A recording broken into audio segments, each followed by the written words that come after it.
Thank you, Mr. Harrell. And Senator McDougall, you had a hand up? Thank you, Madam Chairman. Madam Chairman, I just want to go back. I know Delegate Simon brought up addresses of currently elected members, and I was somewhat resonant to even give my address, and I think I had to be pushed very aggressively to provide it, being 140 out of 140. But I don't think we should make sure that our map jars are not including that as we go through this process until we have a full discussion and then make a determination about whether we're going to put that in. But I know Mr. Morgan indicated he has not, and we haven't given it to him. I just want to make sure that this committee is not moving our map jars in a different direction until we have that conversation as a body and then ultimately decide what to do. You are correct. We have not given them that direction. That was sort of left as a to be considered at a later date. So as of now, unless there's further discussion, that's something to be considered later on. Yes, Senator Barker. Just real quickly, I thought we actually voted on that issue of saying that we would make the addresses available. I don't think it needs to be the addresses, but at least the precinct that the individual's in, so that that information. And there was a vote taken, if I recall, on that. I believe the wording was may consider. Yes. Not that we would, but may consider. Can we get a definitive answer on that? Madam Chair? Do we have the, it's in the criteria. It was one of the last items in the criteria. And I thought that the wording was specifically, and Senator McDougall said he wouldn't vote for it unless it was going to be kind of up for debate later. But Madam Chairman, I pulled it before I asked the question. Excellent. So Okay. in reading it, it says the commission may review political data to ensure compliance with the political neutrality provision and may consider incumbent addresses as part of the drafting process. And that's the point I was trying to make is it's a discussion that we can certainly continue to have, but it's not one that we have decided to use those now. And so me personally, I like the fact that Mr. Morgan doesn't have that data in his possession to put it in until the commission gives the map jars specific direction. And to follow up on that point, if I may, I'm happy to take whatever direction you give me. Although I will say that in the case of Senator Barker, I understand he made a case and submitted some information saying that, the district that I drew in his area was substantially similar to his district, but his residence was not in it. And I understand that that's something. So sometimes I may have a district that is similar to an existing district or the core of it's similar, and I'm aware of that, but I don't necessarily know where a specific incumbent lives. Again, with the speaker's district, I kept the district similar to the way it is, but I don't know where she lives within the district. Mr. Hebert? This is Jerry Hebert. I just want to weigh in a little bit on this topic because our map jar did look at incumbent addresses as a last step, because when you're drawing districts in an overwhelmingly Democratic area, which Northern Virginia is, what if at the end of 38 districts, whatever they have, that you've paired 27 Democrats together in districts so that people are displaced? At the end of the day, it's going to make it much more difficult if you were to adopt that plan for that region to ensure partisan fairness at the end of the process. So that's why I think the may consider language makes sense, but you don't draw districts based on that criteria. You look at the end to see what the impact is overall. Madam Chair? I'd like to ask, where did they get the data? Did DLS provide that to them? And if so, did we provide that information to the map jars? I'm looking at, this is Meg Lamb with DLS. Yes. I'm looking at Julie, and we did not provide a shape file with incumbent addresses to map drawers. I'm not in receipt of that information at all, so I didn't know that was something that was to be provided. You can ask our map, security again, you can ask our map drawer what his database source was. Okay. Is he online? I am. Can you hear me, Madam Chair? I can, and then I think there was I'm pretty sure Mr. Kumar was trying to buzz in, but, okay, yes. Where did you get your shape file? No one else seems to have it. It's not Yes. released. So there's an organization known as Redistricting Data Hub. It's a nonpartisan organization, and they make that data available to anyone. You do have to request it, obviously for safety reasons. People don't want home addresses of incumbents just randomly up on the web. But anyone can request it, and Mr. Morgan certainly could, and we'd be happy to direct him towards that.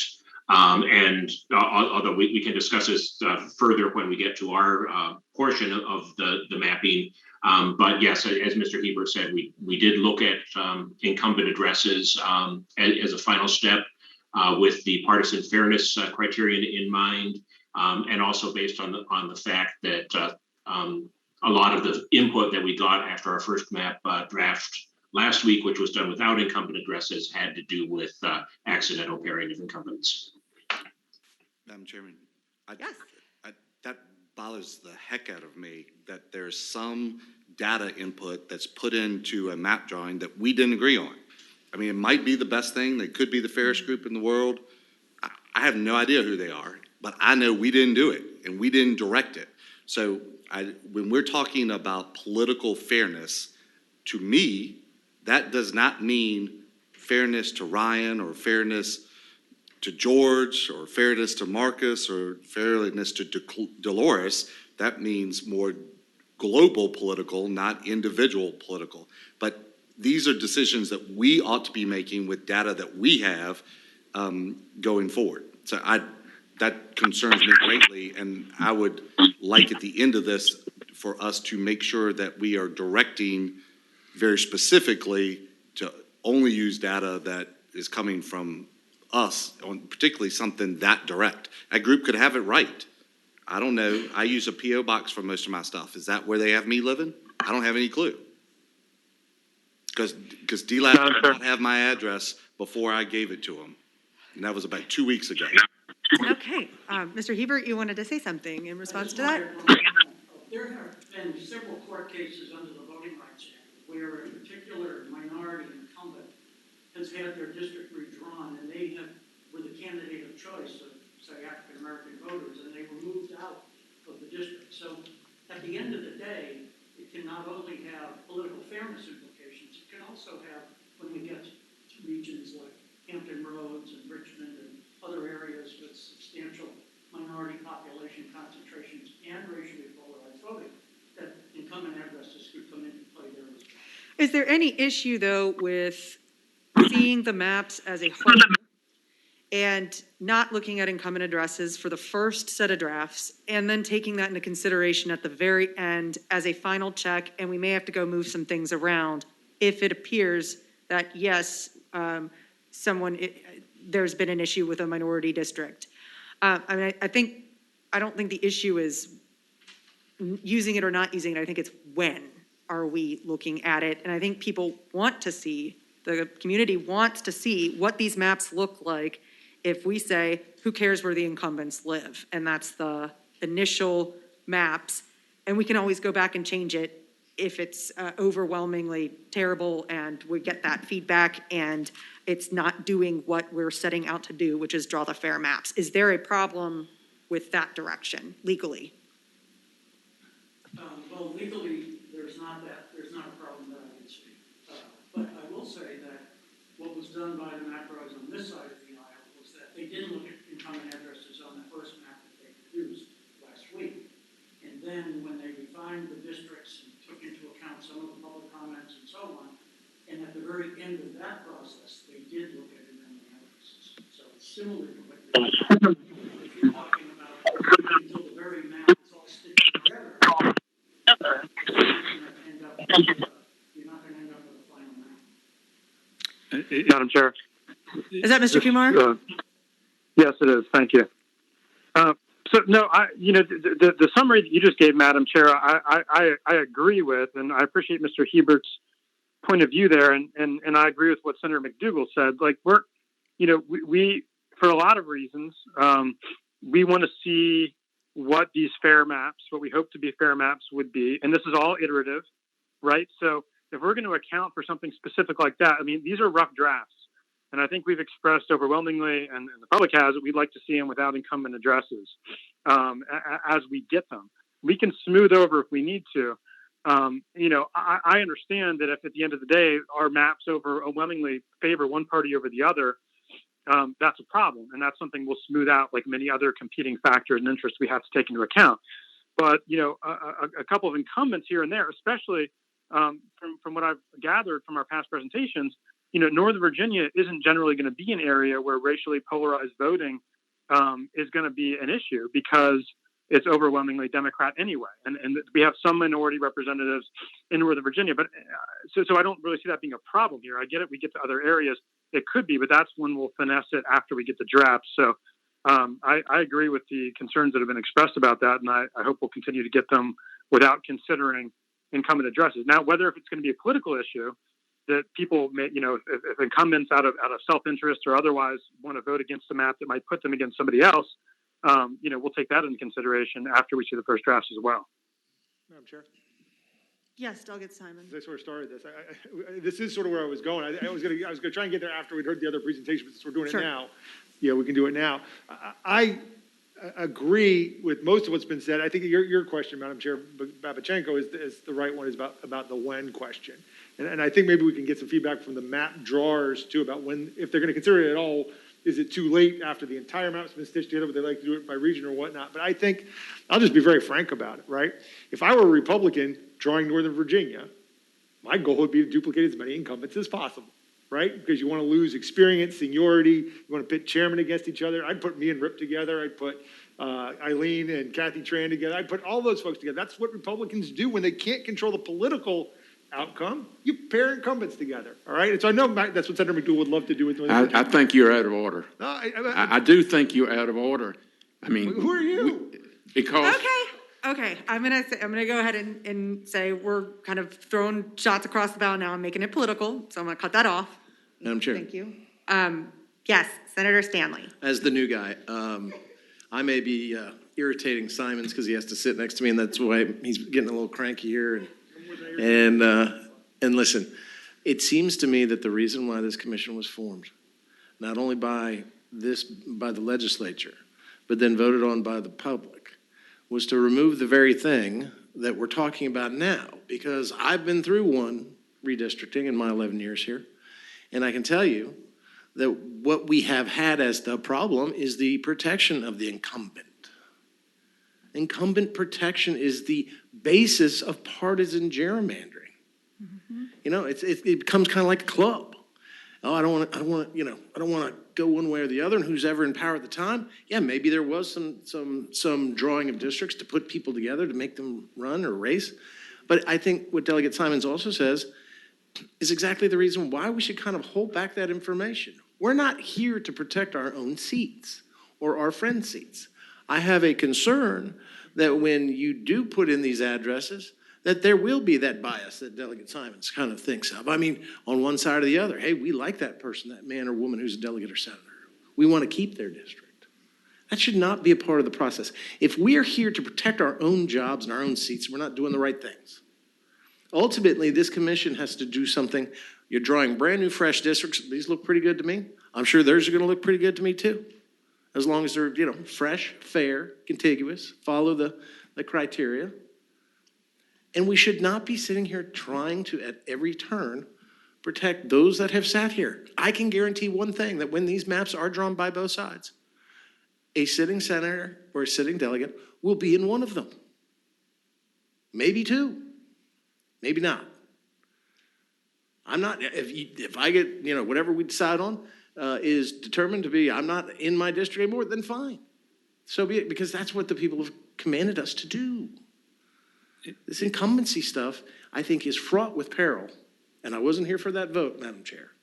But it's fraught with peril and potential for bias. Drawing these clean maps like this gentleman has, and I'm sure they have, drawing them clean without that influences, I think gives us exactly a fresh look at things. And it's what our citizens wanted when they voted for this. And I'll ask you a direct question. Were you told to make a Republican map and put incumbents together. I was going to address that issue that Delegate Simon raised. I did not do that. I did not intend to do that. And I was not given instructions to do that. And I also want to just raise one point that Delegate Simon raised at the very beginning and just answering this. I did not adjust the previously drawn 18 districts in any way in the House of Delegates plan. I understand that I could have done that, but I did not. I left them as is. And I continued on with an additional, I believe, 17 districts. Thank you. Okay, thank you so much. And then we'll hear comment here, and then I want to hear, we need to move on to the next explanation for the map, and we will continue to have this conversation. Yes. I just wanted to mention Kareem Creighton here. Yes, thank you, Kareem. Offering a couple of comments just to make sure that you're all clear about what's happened and what's going to happen. The first point to make clear is, no map that's going to be presented to you all will be presented with any information about incumbent addresses. I recognize the importance of many people saying not having the incumbent addresses driving the process, and I don't think that's been true for any map that's been drawn so far. I think structurally it's important for the citizen members who are not elected to remember you're dealing with, and I don't say this to cast aspersions on anybody, but structurally speaking, they're members who know where they live and their colleagues live. So half of you all will not have any information, and others of you all may know some or more of the map. So the consideration of incumbency at some point or another is going to come into play. You can make a choice about how you want to organize the process for receiving that information as a formal matter or not. I'd also just emphasize that, of course, other groups, outside groups, will have this information available to them as well. The last thing to just say, to signpost, Jerry mentioned the point that is legally relevant about the Voting Rights Act. It's also important to know that if in one part of the state or one party you're grouping a bunch of candidates, and then another party, whichever party it is, you're not doing it, that might raise some legal questions. And so at some point or another, whether or not you think it's better at the beginning or the end is up to you. But at some point or another, you do want to take account of that. So there are non-nefarious and that good government reasons for us being aware of it, even if we all agree that the incumbent addresses should not drive the process. And I don't think, certainly for our line, or it sounds as though also for John Morgan, that that hasn't been the case, and I certainly would continue to do that going forward. Thank you. And Mr. Bartolomucci, you had something. Just very quickly, I think there are two issues. One is the consideration of incumbent addresses at this stage of the process. But the second is just the consideration of outside data that's not being provided by the commission. So I think that's the second issue, a separate issue that the commission ought to debate today. Thank you. And I think that's, is there anybody who disagrees that we should not be, that the map drawers should not be considering outside data? They should be considering things that we are providing to them. Is there somebody who disagrees with that? Madam Chair? Yes, Delegate Simon. So the question is, if we gave criteria that said it may be considered, where do we expect them to get it? I mean, I have no From problem. us when we release it to them. So why hasn't it been released? If it was in the criteria that they may consider it? Because the may, as it was understood when it was voted on, and that's what I understood it to mean, and it was discussed, was that we would talk about it at some point, that we weren't never going to consider it. We weren't voting to never, ever consider it, but that we were going to talk about when we were going to consider it, and it was going to be possible to consider. So it wasn't a ban, but it was a discussion point. That was my understanding of where we left it. That's why it hasn't been given out to them. It can be given out to them, and we need to talk about when that is. But I think what the issue is we want to see what it looks like before they're considering it. And then we can look at it and consider it. And if it's unfair, we will change it at that point. But we want to see those maps before we skip over that step, and they're already influenced by the addresses. But to the first issue before we... Madam Chair? Yes. Could I speak on just for a second? Pardon? Could I speak just for a second? Yes, absolutely. So last fall, DLS was given instructions by the Joint Reapportionment Committee to collect the addresses of the members of the General Assembly. We reached out to the House Clerk's office, the Senate Clerk's office. We got their addresses. We have those available in a shapefile. If you all give us that explicit instruction, whenever you give us that explicit instruction, we are happy to provide that. We just did not initially do it. We weren't trying to keep anything from anyone. We just, with the may, wanted to be cautious. But if you guys take a vote, it's very easy for them to have from us. That was collected via you guys. Thank you. Thank you. And that was my understanding. So we have it, we can give it, but is there anything right now just to put this issue to bed? I know we have other things to discuss, but that the map drawers should not be contemplating data outside, like importing data from databases outside of what we give them and direct them to contemplate. Is there anyone here that rejects that? Moving from this point on, I guess, is the issue, but yes. And thank you, Corinne Creighton here. I just wanted to clarify. There are actually points where we have collectively utilized information that came from sources other than DLS. One example would be the racial Flores voting study. There was information included in that and actually articulated in the presentation. You see it in the document. Sure. That show places where that was brought in. And I think, generally speaking, as a person who looks at and works with data and methods, showing your work is really the most important part, although I understand there may be policy reasons for wanting only to look at information that DLS provides, and that's a reasonable approach. But in all cases, any information that we provide will be, offered in sort of and cited in terms of where it comes from. It's publicly available data that everybody has access to. But if the will of the group is not to look at anything other than DLS, that's perfectly reasonable. And I think we're looking at stuff more that's being just imported databases as opposed to we all authorized the racially polarized data analysis. So that's completely legitimate and that's fine. And I think we just need to know what everybody's looking at because now we're in a situation where one of our map drawers did not have the same data that the other map drawer has. And so they're not operating on the same facts that we would like to be doing.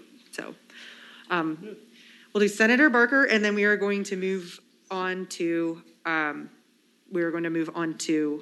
Ken. Yes. Yes, Senator Barker, just a little bit of background information on things. This issue is not an insignificant issue, and it's certainly something that has been used maliciously in the past.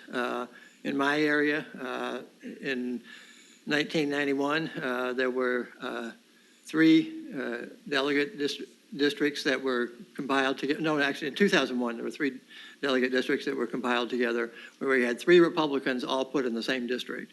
So that, made it a little bit challenging for them. And 10 years and earlier, that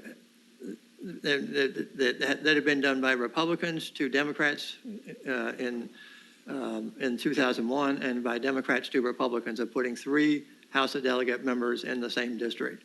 And, in several other places they did it two, but there were at least 2 instances of 3 all at one time. It also has come up when the House of Delegate districts were redrawn by the courts. They made a point of saying that they were not drawing any sitting legislator out of their district, so they kept their districts kept their houses within those districts. And when we did the redistricting in the Senate in 2011, we put no two sitting senators were in the same district except when a district was lost in a particular area. Madam Chair, this is Sean Kumar. Can I make a quick comment? Quick comment, yes. Part of the reason that it was able to happen in the past is because of gerrymandering. So as we seek to draw maps like the ones we've already started to see that have normal shapes that wouldn't be drawn for gerrymandering, there are probably going to be instances where incumbents may be in a similar district because they were drawn into districts for gerrymandering where they might have lived close together. And so, while we can seek to address that issue at some point, this is an area where the new system is not consistent with the old, and there will be some friction, especially in heavily populated areas like Northern Virginia. Thank you for that. And quite frankly, it would have just been easier if that was the goal to start with the original maps and go from there, our current maps. And that would have made it much easier to keep everybody where they were and not pair them against each other. But the public wanted blank maps. We started with blank maps. So that's what we're doing. That's the structure that we have. And so speaking of our next blank